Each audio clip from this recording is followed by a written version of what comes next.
morning everyone. So today we will be discussing on pathologic calcification. Okay. Now pathologic calcification is a part of cell injury.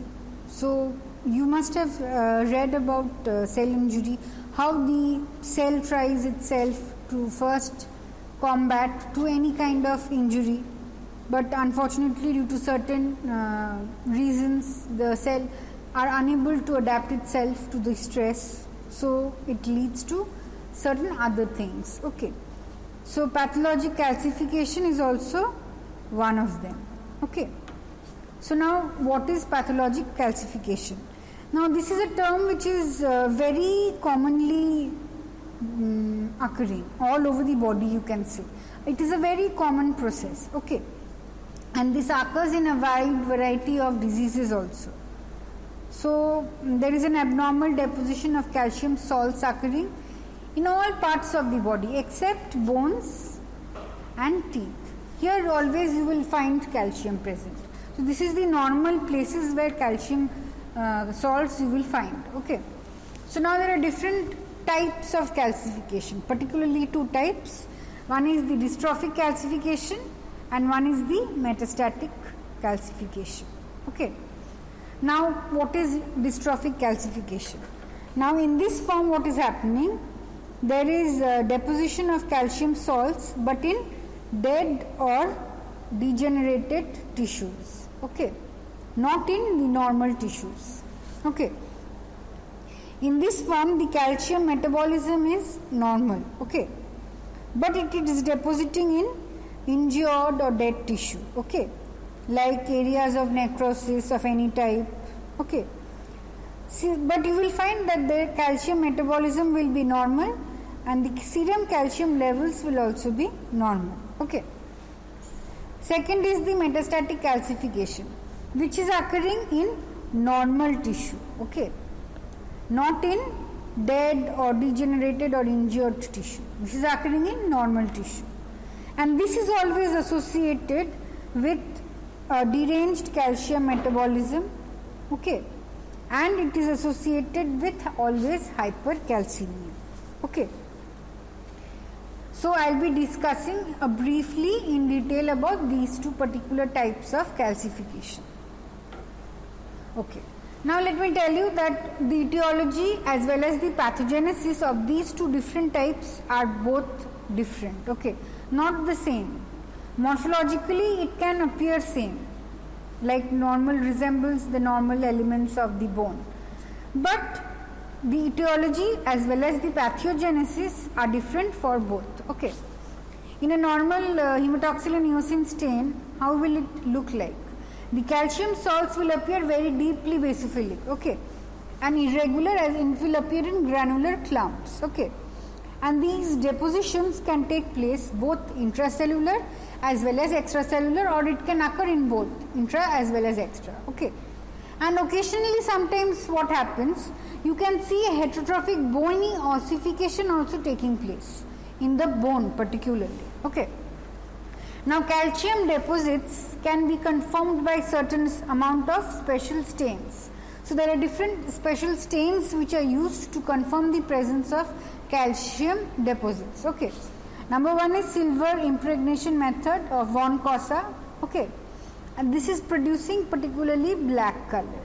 Okay, so von Cossa will produce black coloration of the calcium deposits. Okay, the second is alizarin red, where it will produce red colored, red staining in the particular areas of calcium deposits. Okay, so this is the morphology of calcium deposits on microscopy. Okay, now first I come to dystrophic calcification. Okay, this can be encountered in any part of the body which is having a degenerated tissue or a dead tissue or an injured tissue. Okay, so necrosis, one of the primary cases of cell injury. Here you will find that you can find a presence of calcification. Okay, and always this is an incidental finding. Primarily we are not looking into calcification. Maybe the patient is having some other disease, so we are looking into that first, And when we are looking into that, we are finding that okay, calcification is also present in this particular disease. Okay, so it always indicates some insignificant past history of cell injury. Okay, some kind of history of maybe fat necrosis of the pancreas here, where you can find certain amount of calcification present. That can also be there, or there can be dysfunction of some kind of organs. Okay, so this is particularly occurring in two causes: dead tissue as well as degenerated tissue. Okay, these are the important things for you to know. Now what we see is dystrophic calcification of the aortic valve is a very important cause, okay, for aortic stenosis. See, you can see that the presence of calcium deposits here, here, here, here, here. Okay, so you can see the calcium deposits present. Okay, you can see in presence of calcium in tuberculosis, caseous necrosis is present. There you can find calcification. Okay, you can find it in liquefactive necrosis in a case of chronic abscess. That also can be get calcified due to increased amounts of acute inflammation. It is not yet resolved. So what will happen? That chronic abscess will become calcified. Okay. Even in case of fat necrosis, like I was telling you, following acute pancreatitis, what will happen? You will find that it will result in some kind of deposition of calcium soaps. Okay, this is happening particularly in the breast. Okay, then comes presence of gamma Gandhi bodies, which are present in the spleen, particularly in chronic venous congestion of spleen. Here there is calcium deposits present admixed with hemosiderin on the fibrous tissue. Okay, and sometimes in infarcts also we will find dystrophic calcification. Okay, so what happens is the dystrophic calcification is initiated by some extracellular deposition of crystalline calcium phosphate. Okay, in the membrane bound vesicles. Okay, I'll explain to you about that a little bit later. Okay, now this can also occur in a case of thrombi. Thrombus has been formed, okay, in the vein, so it has formed the same kind of an obstruction to the flow of the blood. So what will happen? Calcification is also occurring on that particular thrombus. So this is causing thrombophlebitis. Okay. And then what happens? Even in case of hematomas of areas, maybe you are finding hematoma of the eyelid. Okay, around that vicinity of the bone, that area can calcification take place. Okay, around that area of the hematoma. Okay, then presence of dead parasites like in hydatid cyst, then schistosoma eggs or cystosarcosis. You will find presence of calcification in the hematoxylin mucin stain. Under microscopy you will be able to understand. Okay, even in breast cancer also you will find presence of calcification, that you can do mammography and you can identify or you can see. Okay, then in case of congenital toxoplasmosis, which is involving the CNS, you can visualize in the imaging. You can find calcification of the infant brain when a case of congenital toxoplasmosis is taking place. Okay. Now, there are some other cases also where this can occur, like dense old scars. They undergo hyaline degeneration. Okay. And associated with that, after degeneration, there is presence of calcification. Okay. Then in atheromas, in aorta and coronary arteries, it will undergo calcification also, from atheroma to calcification and finally leading to atherosclerosis. Okay. Then in Monckeberg's sclerosis, there will be presence of calcification in the tunica media. The tunica media layer is completely destroyed, you can see, by the presence of calcification. Okay. particularly in elderly people you can see this particular case. Okay. Then in the stroma of tumors, you will be able to see that, like in uterine fibroids, breast cancer, thyroid adenoma, goiter. Okay, you will be able to see. Then in psammoma bodies or calcospherocytes, there will be characteristic specules of calcification. I'll show you a picture of that.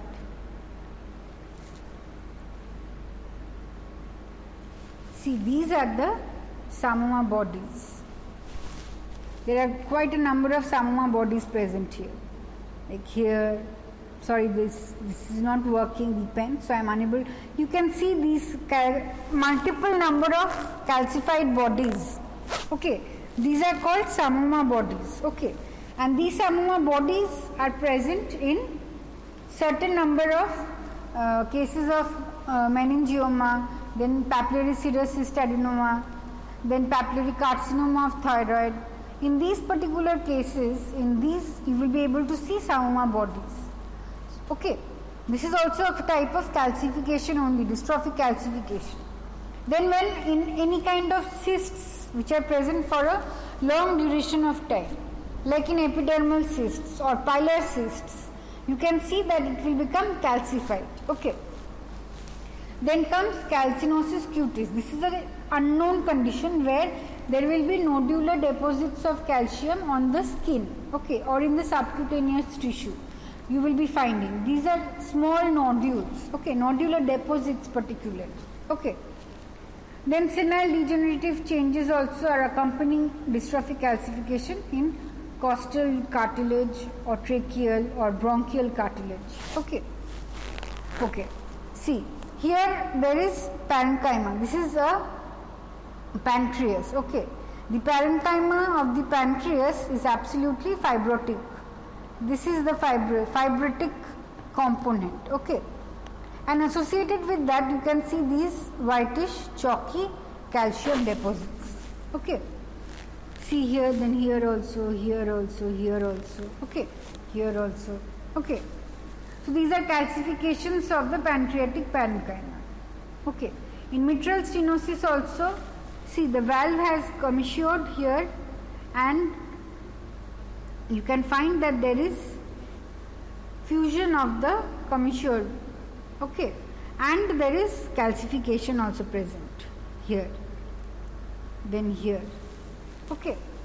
So this is how dystrophic calcification you can see. In under microscopy, how will you see? This is where you are finding calcification. This full area, this is calcified. So what is happening? There is a complete degeneration of the tunica media, okay, and this is particularly seen in Monckeberg's arteriosclerosis, okay. Then in case of caseous necrosis, you will find these granular clumps of calcification. See here, here, here, here, here, here, okay. You will be able to see that. When there will be healing of the granulomas particularly, then you will be able to see. Okay. Now I will talk about the pathogenesis. How and why this is occurring. Okay. So what is happening? The dystrophic calcification is involved in two steps. One is the initiation and one is the propagation. Okay.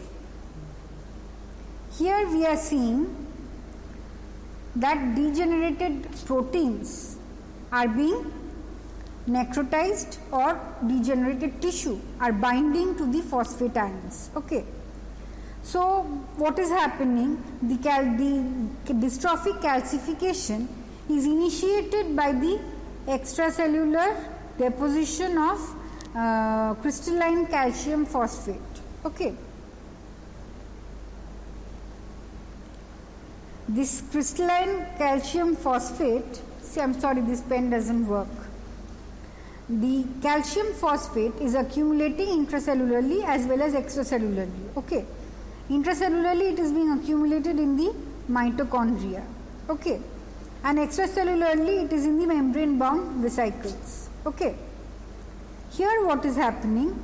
These are all derived from the injured cells, like I told you all, necrotic or degenerative tissue. Okay. And what is happening? There is the deposition of calcium. Okay. Then it is thought that the extracellular calcium is concentrated in the vesicles, okay, by its affinity for the membrane phospholipids. Okay. And because of these particular phospholipids, the phosphate accumulates. So there is a result of calcium phosphate being formed. Okay. And these crystals are then propagated, forming larger amounts of deposits. That is in propagation. Okay. So mineral deposition is taking place in the initiation phase, and they are propagated in the propagation phase, and in particularly in the membrane vesicles. Okay. And they are forming larger amounts of deposits and forming calcified soaps. Okay. Then coming to metastatic calcification. Now this calcification is occurring in normal tissue, not in abnormal tissue. It is occurring in a normal tissue where normal function is occurring. Okay. But there is hypercalcemia. So the calcium metabolism is altered. That is not normal. Okay. This can be either due to excessive mobilization of calcium from the bone or due to excessive absorption of calcium from the gut. There are two cases, okay, two causes. One, when there is excessive mobilization, means excessive functioning of the calcium from the bone, okay, or there is too much of absorption of calcium from the gut, that is from the GIT, okay. Okay. So this is also occurring where when there is excessive mobilization of calcium, like particularly in hyperparathyroidism. Okay. The major causes of hypercalcemia is hyperparathyroidism, primarily due to parathyroid adenoma, one of the main causes. Okay. Or due to production of parathyroid hyperplasia. Okay. About parathyroid tumors. Okay. Or maybe something due to chronic renal failure. Okay. And then when there is a destruction of the bone due to some bony destructive lesions or due to some other cases or causes. Okay. Then what is happening? These bony lesions, what are they particularly? They are particularly multiple myeloma. Okay. Associated with that some metastatic carcinoma which has occurred in the bone, some secondary metastasis, that is particularly. Then third is leukemia. Okay, these are the cases. Or diffuse skeletal metastasis, that also can be one of the cases. And number 3 is prolonged immobilization. Okay, then vitamin D related disorders like vitamin D intoxication or sarcoidosis. Okay, that can also take place, like here. When there is excessive absorption of calcium from the gut, like in hypervitaminosis D, then in milk alkali syndrome, either excessive oral intake of calcium in the form of milk or administration of calcium carbonate in the treatment of peptic ulcer, or in hypercalcemia of the infancy, or in case of sarcoidosis, the macrophages activate vitamin D precursor. So, the increasing the calcium absorption. Okay. So, this is how the vitamin D is being utilized much more to form calcium. Okay. Then finally, you can say that the renal failure can also take place, in which the phosphate retention leads to secondary hyperparathyroidism, leading back to here. Okay. That is in case of serious, severe renal failure. Okay.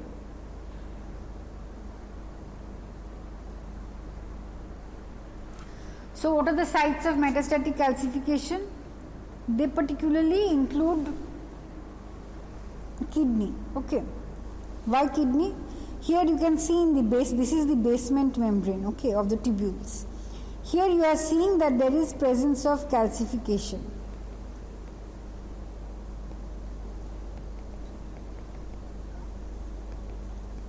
Okay. This is particularly present in the basement membrane of the tubular epithelium and in the tubular lamina, okay, called nephrocalcinosis. Then in the lungs it can also take place, in the stomach also, then in the blood vessels also, particularly on the internal elastic lamina. Then cornea can be also another site where depositions of calcium can be seen. Then in the synovium of joint it is also present, causing pain and discomfort, which I spoke to you about just now. So here you can see there is metastatic calcification. Here, here, here, here, here. This is metastatic calcification. Okay. So now you should be knowing the difference between dystrophic calcification and metastatic calcification. You will be given maybe a short note on just pathologic calcification, so you will have to talk about all this, both dystrophic as well as metastatic, or maybe you will be given difference between dystrophic and metastatic calcification. So you should be knowing this. This is a must know topic, which you cannot say that I forgot, I don't remember, something like that. You have to know this. Okay, so this is very important. So dystrophic calcification is deposition of calcium salts in dead and degenerated tissue. Metastatic is deposition of calcium salts in normal tissue. Calcium metabolism is normal in dystrophic, deranged in metastatic. The calcium levels is normal in dystrophic, abnormal or hyper particularly in metastatic. Usually dystrophic calcification is irreversible. You cannot revert it back to the normal type. Okay. Metastatic calcification is reversible if you correct the particular the metabolic disorder. Okay, if you can correct the metabolic disorder, you can correct that. So this is reversible. Causes, you know, necrosis, all types of necrosis, then infarcts, thrombi, hematomas, dead parasites, old scars, atheromas, Monckeberg sclerosis, certain tumors, cysts, calcinosis cutis. So these are the primary causes of dystrophic calcification. Okay. And in parathyroidism, particularly due to adenoma, hyperplasia, chronic renal failure, then bone destructive lesions, prolonged immobilization, hypervitaminosis D, milk alkali syndrome, hypercalcemia of the infancy. Okay. And pathogenesis is different for both. Here there is increased binding of phosphates, okay, with the necrotic as well as degenerative tissue, which is turning, and which is what is happening. Calcium is forming calcium phosphate, and these are precipitated, okay, on the dead and damaged tissues. In metastatic, what is happening? There is increased precipitates of calcium phosphate due to hypercalcemia at certain areas like lungs, stomach, blood vessels, cornea, kidney. Very important. So this is how you should be remembering the difference between dystrophic calcification and metastatic calcification. Very important for you all to know. Okay. So this is all about pathologic calcification. Okay. Goodbye.